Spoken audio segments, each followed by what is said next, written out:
Jai Gurudev here. How are you? Jai Gurudev, I'm good. How are you? Fine, Maya, absolutely. Um, should I welcome everyone? Welcome everyone to the third episode of Keeping It Simple with Prashant Rajoreji. You already know him, so I won't go into introducing him again.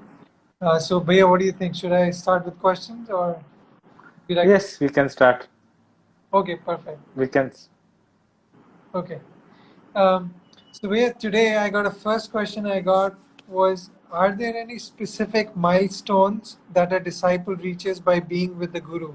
Like after 6 years, 12 years, and so on.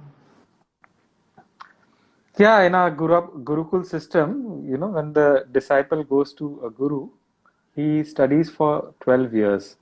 And at the end of those studies, a guru performs a ceremony which is called Samavarta. Hmm. Now the disciple has become equal to the guru. Hmm. And then the guru sets the disciple free so that he can explore the Brahman and all the other things on his own. Hmm. Hmm. So that is what was there in the Guru Shishya Parampara earlier.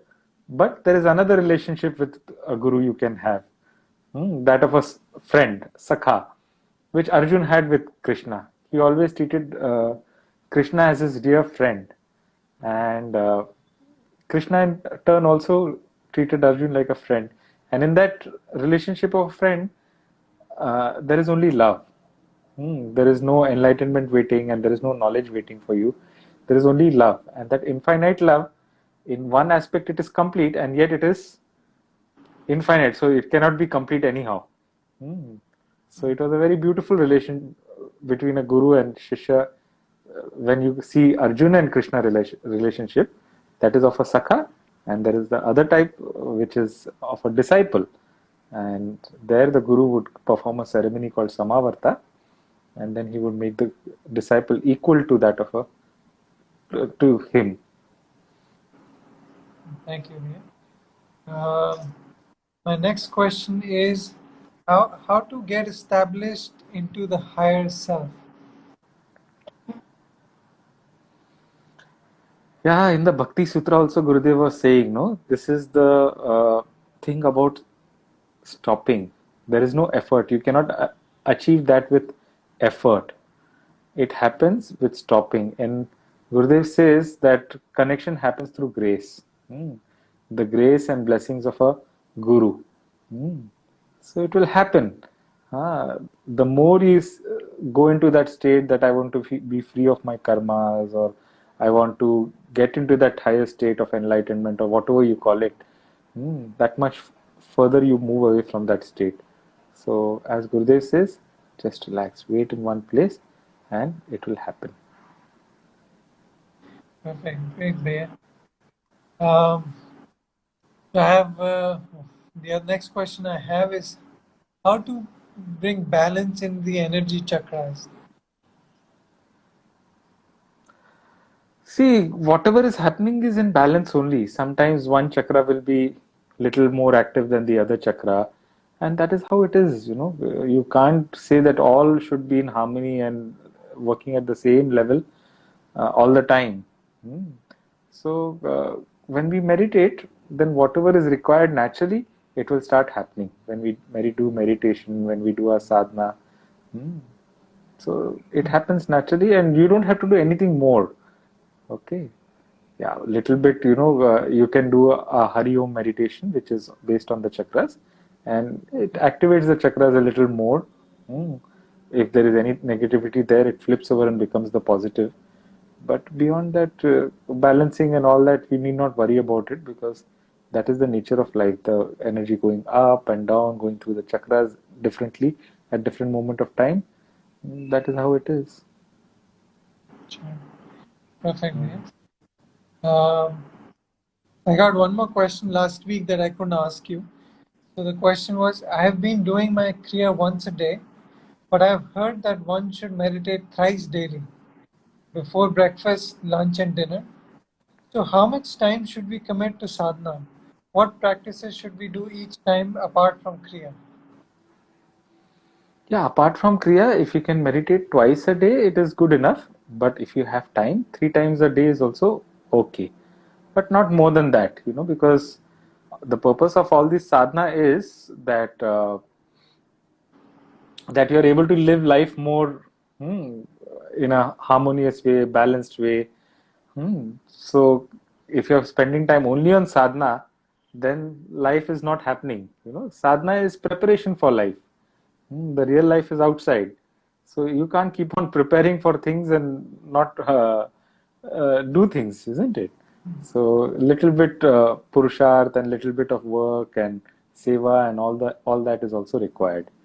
So little balance. Sometimes you have little more time, you can do little more sadhana, and sometimes when you are pressed, you can cut down on your sadhana. But make sure certain practices you do every day. That commitment we need to have. Sure, Bhaiya. I have one more live question. Is how to be Mhm. every time people sit for hours together doing programming, doing programming. How to increase the capacity of sitting for long hours? It happens with practice, but I would say don't take it too seriously. I will share my experience of studying for IIT. Hmm. And now many people they say when we study for IIT, you have to study for hours, 6, 7 hours a day, 8 hours a day. Apart from your whatever schooling you are doing, or you're going to your college or 11th standard, 12th standard. But I would do things differently. I would look at it little differently. I would go to my classes, whatever was there, and then after that, I would also play games. I would exercise a lot, do jogging. I also, in my 12th standard, while I was preparing for IIT, I was also playing games. I also played state level hockey in my 12th standard. So, so that intense exercise and everything was there. And after that, 3, 4 hours was good enough. And how I would break up my studies was I would study for about 45, 50 minutes and I would give myself a break of 10, 15 minutes. So that was a break time. I would watch television. I would take a little walk. I would crack some jokes with friends or whatever. There were no cell phones that time, but whoever were there studying with me, I would have a little fun. So it was like little on and off, little on and off. That is how the focus happens. In our happiness program, we say no opposite values are complementary. So little rest and then little focus, then little rest and little focus. Your studies become more effective. So it can be the same thing with your programming also. Hmm. One very interesting interview I was reading of Vishwanathan Anand. He's one of the topmost chess players in the world, and this was a few years ago. He shared that when he had a game, that was the day he exercised the most. Sometimes 2 hours he was in the gym, because that being in that gym and exercising helped him focus more. So just focusing, it does not help. You need to do something opposite. You exercise, you do this, and see, you design a regime which suits you. Hmm. So everyone has their own things which work for them, but little break and little working, that makes it more effective. Rather than saying I would sit on the computer for 8 hours or 12 hours and do only programming, it is good to break it up into about 55 minutes or 1 or 2 hours, whatever suits you. And the moment you think you're losing your focus, do something else for 15, 20 minutes and then come back. Thank you, Bhaiya. Thank you for that. Next question is, how do we surrender in meditation or writing note to No, the second part I didn't hear. How do you surrender and then? Guruji? Yeah, surrender is anyway, things are not yours, no. See, you surrender every day while sleeping. Only then you are able to sleep. You drop the world wherever it is. No matter what is happening in the world, you drop it. So it's the same thing in meditation also. You just drop it for those few 15, 20 minutes. All the problems, I will pick it up afterwards. It's like, mm, when you come home and you don't, Gurudev gives a very beautiful example. You don't sleep with your shoes on, no? You have to keep the shoes aside for the time you're sleeping, and then you come back, isn't it? When you're getting to work, then you wear your shoes. In the same way, you drop the world for some time. I will look into all those things after my meditation is done. Okay, so it requires practice and it requires surrender. Surrender brings about surrender. Okay. Thank you, Bhaiya. One question, interesting question here. You are many people's favorite art of living teacher. Who is your favorite teacher? You can't say Gurudev. Who's my favorite art of living teacher? Hmm. Swami Brahmateji inspires me a lot, and then Swami Suryapadji also inspires me a lot. And there are many teachers like that, each has their own good qualities. And as Gurudev says, no, we should take goodness and their qualities, whatever suits you, from everyone. So last week I taught a program where, 250 teachers got together and they had a common program across languages and states. And I was teaching two groups, Marathi group and Hindi group. So there were 12 teachers in Hindi group and there were 12 teachers in Marathi group. And from them also I learned. So learning can happen from anywhere. But if I would say still, Swami Brahmateji and Swami Suryapadji and Swami Satyajat also. All three inspire me a lot. Awesome. Thank you, Bhaiya. There's a question from the same person who you answered about the programming question. Some recent past events come while meditating. I had an emotional breakdown and I cry a lot for not being successful. Should I consult a psychologist? No, you come for an advanced meditation program first. You come for an advanced course, see how it goes, and then after the advanced course is over, then if you're doing it with me, I'm always available to counsel and help you. So, 1 minute. So, all that help and counseling is always available, and I don't think so you require one at this moment of time. After talking to you, we can see.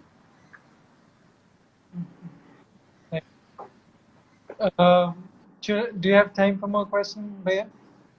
Yes, we have about 5 or 6 minutes more. Okay, perfect. Um, I love Guruji, but cannot stand his security. I don't like being what to do twice. Yeah, you should have come into Art of Living little earlier when there was no security. That is a part of his life, and it is people like us only who have created a system around him of security. Earlier one, Gurudev was accessible to everyone, but people in their enthusiasm, they will pounce on Gurudev and they will not allow him to move. And there have been very, very funny experiences around Gurudev. People have pulled his leg in a direction opposite of what Gurudev has been walking, and doing all sorts of funny things. Sometimes his clothes get stuck with people around and all that. So, so then something had to be done, no? So that his movement is smooth. And so even now, if he are disciplined, then he doesn't require any security. But such is the case with devotion. No, people lose all their awareness. When they're around Guruji, they just lose where they are, who they are, what they are. They just want to go and have a touch of Gurudev or whatever, a glance of Gurudev. So then they go to any extent to disturb his movement and this. But if he were disciplined, then he will give time to everyone. Even now with all that security, he still gives time. People are organized. When he's going back to his kuti in the night, people stand all along the path and he meets everyone. He waves at everyone and then moves on. So there is time for everyone if you are a little disciplined. Thank you, Bhaiya. There's another question. Is it how to be consistent in sadhana? I find it challenging to practice daily.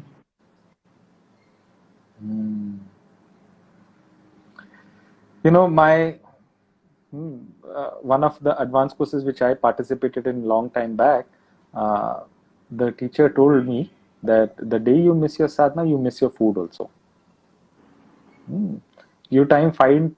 Somehow you find time to eat food, no? Then you somehow find time to do sadhana also. See, food is nutrition for the body. Sadhana is meditation for the mind, and we work at both levels. If you keep on giving only nutrition to the body and don't give nutrition to the mind, then the mind is weak. And as Gurudev says, a weak mind cannot drive a strong body, but a strong mind can drive a weak body. So sadhana is more essential. Even if your body is weak, your mind will make it happen. Make things happen for you.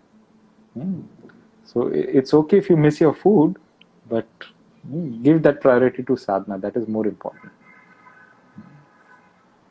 Okay. Thank you. There are some questions coming in about your next advanced course, since you mentioned that people to come to the course.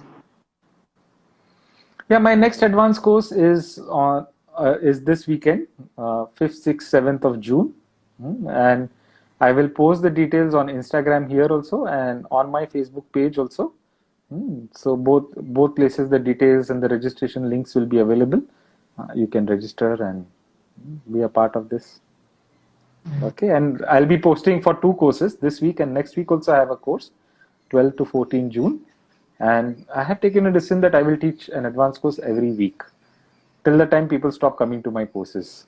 So as long as there is one person in the course, I will teach a course. Okay. Yeah, the next question is So one why. last question now for today. Okay, sure. So the last question is why mind doubt faith at times? I think they mean why mind doubts faith at times. See, little bit doubt here and there is okay. In one of the talks, Gurudev says the doubts has to be at the periphery, little superficial level, and that doubt, in fact, strengthens the faith. But if it comes to the core, no, then it destroys faith. So little doubt you have, oh, is it this way, is it that way, and then situations happen to prove you otherwise, and then when situations happen, you see a bigger picture, and then whatever the doubt is there turns into faith. So we say no, opposite values are complementary. Without that little doubt, that faith will also not strengthen. So little bit doubts here and there is okay. Okay. Okay. Thank you so much, Paya. Thank you for spending time with us. We really enjoy it and hope every one of you who's asking questions and who's watching, you can come join us next Monday at 6:30 p.m. You can have questions ready, ask whatever is in your heart, and Bhaiya will try and answer it by keeping it simply. Thank you, Bhaiya. So it was nice. I'm very happy that people are participating now and they're putting their questions here. And it is you who make this program work. So encourage people to come and ask questions. Your friends who have done Art of Living, not done Art of Living. This session is for everyone. So make sure that you're here and thank you for being a part of this program tonight. So wish you all the best and see you next week at 6:30 next Monday. Bye and Jai Gurudev. Jai Gurudev.